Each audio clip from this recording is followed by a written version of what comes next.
The Cardinals are one of the surprising teams in the NFL. Hey now, having won 4 straight after a 2-4 start.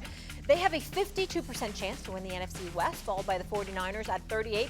Kyler Murray has done his part, leading the Cardinals to 6-4. And Mina Kimes had this to say about the comeback kid. Hey, Mina. He's just become such a different quarterback from the beginning of his career. I was thinking back to actually 2020 when the Cardinals were undefeated. And you remember Kyler Murray was in the MVP conversation.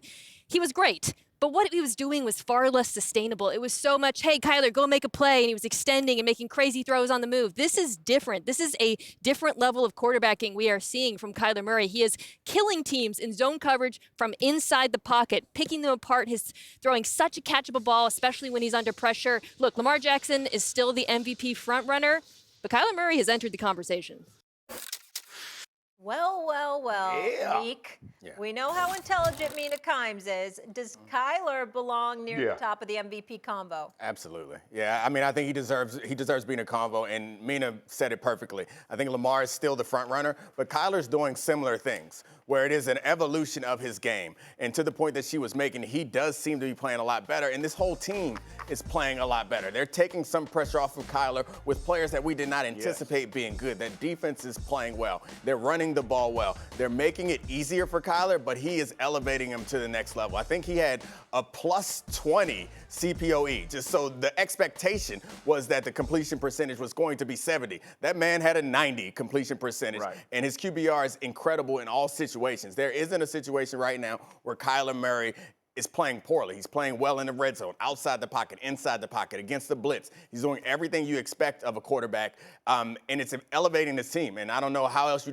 define value, but when the quarterback is elevating everyone around you, and there seems to be, right now at least, there's no perfect way to attack him and make him uncomfortable, he's a far cry from where the team was putting in clauses in his contract to make sure he's watching enough film. He seems like he's watching film, and he understands how teams are attacking him, and he's playing well. Jay? I think he's playing phenomenal, but there's nobody in the conversation. It's Lamar Jackson. He's in a room by himself. He's locked the door, and it's soundproof. Nobody else can have. If you want to have a conversation with the quarterback, sounds like where you are, quarterback in Arizona, who's the quarterback?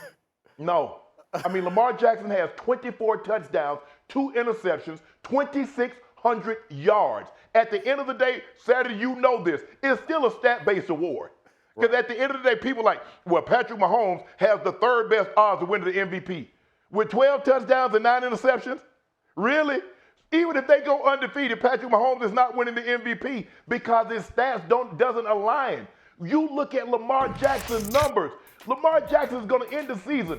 If somebody would have told you Saturday, Fox, that Lamar Jackson is going to, in his career one time, throw for 40-plus touchdowns, throw for over 4,000 yards. You're like, man, get out of here. He gonna be a great quarterback, but that throwing the ball like that, those are reserved for Peyton Mannings and the Tom Brady's and the elite of the throwers of the football. Dan Marino's, not Lamar. What this man is doing, he messed around and win another unanimous MVP. He almost won it last year. He was 1 vote away from winning unanimous MVP last year. He's on his way to winning another unanimous MVP. I just said Kyler was in the conversation. I ain't mean to make you angry. I agree. I just said Kyler in the conversation. You're right. Lamar is playing against everybody else like he looks so comfortable. The man's shooting game-winning jump shots. His game-winning touchdown, he shot it like a jumper. He is by far, I think, the MVP. But I'm going to say that you're right. He's run away. He's in a room by himself. He closed the door. But where I draw the line is it's not soundproof. Kyler's outside, and he's knocking it, and he's knocking. It's not soundproof. I draw the line there. La, la, la, la, la, la, la. I can't hear nothing you said, Fox. Mr. Jackson going to get the award. It's going to be unanimous as long as nothing happens. But I think that Kyler should have, at least he's allowed to yell from outside. Him and Josh Allen are yelling, and Lamar can hear it. He can hear it. Let's put it like this. Right now, Kyler is like the offensive lineman who's in the Heisman candidate. All right? Like, his name is in there. Right? But nothing's going to happen. Yeah, but like he ain't getting it. Okay. It all comes down to the record, too, guys. Yeah, it does matter. No, not this situation. I'm telling you right now, I agree. No, it matters. Even if Kansas City went, because the Ravens defense can't support as well as Lamar is playing. I don't think the Ravens defense makes them for sure, Super Bowl type contender, right? Yeah. They're a contender, but that makes me nervous. I think the Bills could take them out. I think that, playing after all the additions as you get to the latter part of the season. Yeah. But Lamar Jackson, the way he's played, this was my argument last year. I did not think Lamar, and everybody's like, oh no, for sure. This is the kind of performance Lamar has completely separated himself. Yeah. And listen, I argued that Josh Allen, that Jared Goff, then Goff goes out and throws 5 picks. It's like, hey, I can't make an argument now, right? Because Lamar has not had one of those performances. He has separated himself in a category by himself. If they make the playoffs, he's winning the MVP. And they're making it. I don't want to see him win And the the thing, I want to see him win the Super Bowl, Agreed. Shannon. I want to see him win the Super Bowl. I agree, Molly, but and also, guys, the thing that Lamar has working in his favor, but also against him, is his defense is so bad, he has to play well in order for them to win. That's true. So his numbers are going to keep getting better. That's the problem. It's not like he has a Patrick Mahomes defense and he can coast. He has to throw 3-4 touchdowns or have 4 total touchdowns in a game, or they're going to lose. You see what Joe Burrow did. Their pass defense is not very good. And so Lamar is going to have to keep putting up these MVP numbers, and his numbers are going to keep getting better and better.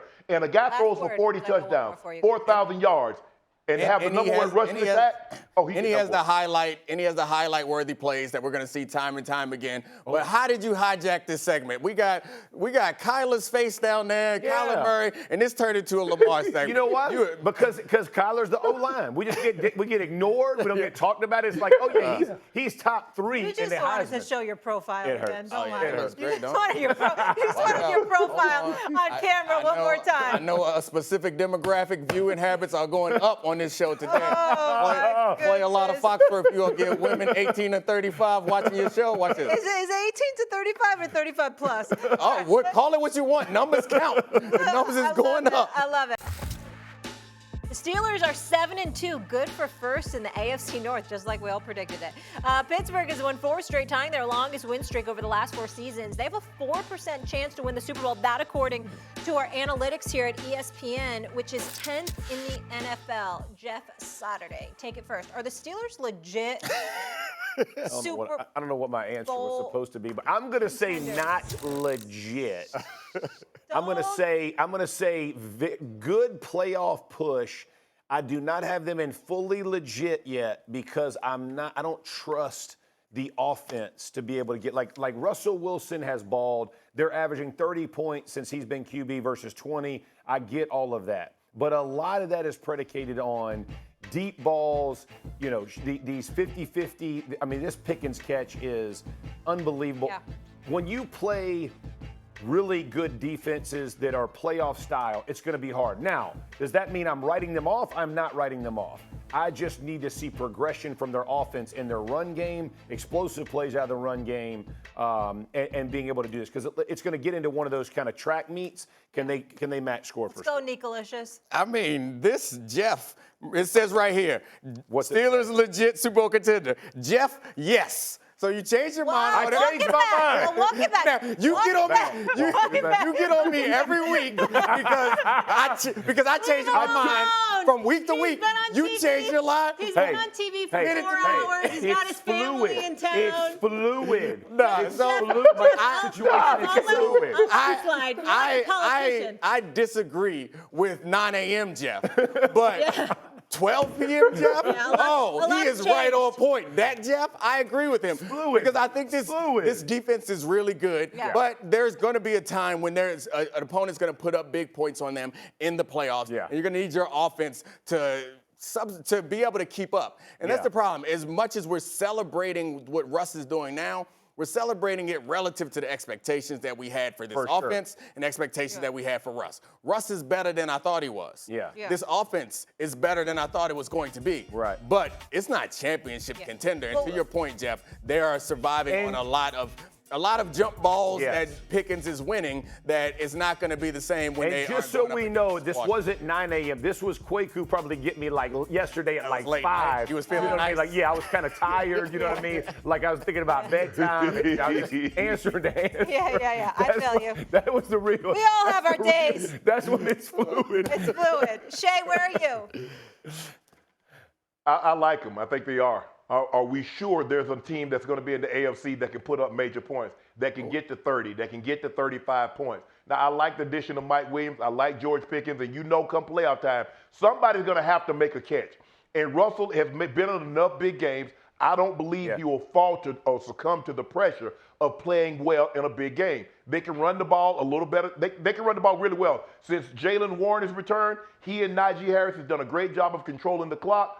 Offensive line is a little better than I thought they were going to be, and Russ is playing better than I thought they were going to be. The defense has been outstanding, and that's the question that I think both of you guys have. Can somebody want them under the sun? Well, I see it happening. You know what are you making? Enforce their offense to match them. But but based on what you've seen from the Steelers, I don't know if you're going to be able to get to that number. I think if you can stand up under that front seven, I think the back end leaves a lot to be desired. But I think they're contenders. I do. I approve that message. I'm back with you. I'm flipping back. I'm going back with Shannon. Great points made. I'm with you. I love that hey, you know what? It's fluid. The 11:59 was different from the 11:57 for me. I'm not scared to make a change. I want to, as a defensive person, I want to believe. And I think that bigger than the Mike Williams addition was the Preston Smith There you addition. go. Because I think the way that you win in this league is by going in on what your strength is. You're so good at something that the other team has to compensate for it. And I think that this D-line is going to be good enough that teams have to adjust to protect there, but they're going to have to cause a lot of sack fumbles. T.J. Watt in the line. Smith comes back. Fluid is week to week. You can't have fluid hour to hour. Minute to minute. Hold on. Shannon, on this show, we can have everything.